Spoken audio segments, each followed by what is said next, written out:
మానవ సేవే మాధవ సేవ అనే సిద్ధాంతంతో మా మిత్ర బృందం చేస్తున్న సేవ కార్యక్రమాలకు ఆకర్షితురాలైన పలువురు సామాజిక సేవకు ముందు రావడం అభినందనీయమని అమృతలూరు మాజీ ఎంపీ మైనేని రత్నప్రసాద్ అన్నారు. అమృతలూరు మండలం పేపర్లోని ఇందిరా ప్రియదర్శిని గిరిజన బ్యాక్వర్డ్ క్లాసెస్ మహిళా మండలి ఆధ్వర్యంలో నిర్వహిస్తున్న వృద్ధాశ్రమానికి 4 రోజులకు సరిపడా నిత్యావసర సరుకులను గురువారం నిర్వాహకులు వేములపల్లి శ్రీధర్కు అందించారు. గోవాడ గ్రామంలోని union bank assistant manager Sravanthi Nagendra Babu దంపతుల కుమారుడు పవన్ కార్తికేయ పుట్టినరోజు పురస్కరించుకుని ఈ సేవ కార్యక్రమం చేశారు. ఈ సందర్భంగా మైనేని రత్నప్రసాద్ మాట్లాడారు. గత 9 సంవత్సరాలుగా తమ మిత్ర బృందం ఆధ్వర్యంలో దాతల సహకారంతో పేపర్ వృద్ధాశ్రమంలో నిత్యావసర సరుకులు అందజేస్తున్నట్టు తెలిపారు. మనకున్న దాంట్లో వృద్ధులకు చేతనందిస్తే భగవంతుడు మన కుటుంబాన్ని ఆశీర్వదిస్తాడన్న విషయం ప్రతి ఒక్కరు గమనించాలని తెలిపారు. ఈ కార్యక్రమంలో Govada Union Bank cashier Uppal Shanmukharao, army havildar Chadalavada Sivakrishna, Chagantapati Vaishnavi, Alaparthi Srinu తదితరులు పాల్గొన్నారు.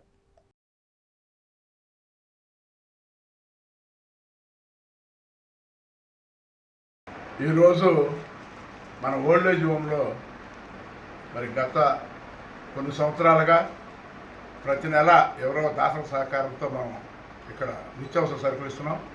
ఈరోజు ప్రత్యేకంగా చాగంటి పవన్ కార్తికేయ పుట్టినరోజు సందర్భంగా మన గోవాడ బ్యాంక్ అసిస్టెంట్ మేనేజర్ గారు శ్రవంతి గారు, వాళ్ళ తల్లిగారు, అట్లాగే వాళ్ళ నాన్నగారు నాగేంద్రబాబు గారు ఇద్దరు వాళ్ళ బాబు పేరు మీద వీళ్ళ ఇక్కడ వృద్ధాశ్రమంలో అందరూ బాగుండాలని పిల్లలకు ఇప్పుడే సేవాభావం అలవర్చుతూ ఇటువంటి కార్యక్రమానికి వారు మన ఈ ప్రాంతంలో వారు కూడా కాదు, గోవాలో చేస్తుంటారు మేడం.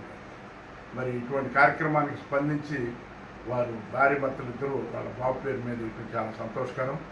ఇటువంటి కార్యక్రమాలు చేయటం ద్వారా పిల్లలకు కూడా మంచి ఆలోచన వచ్చింది.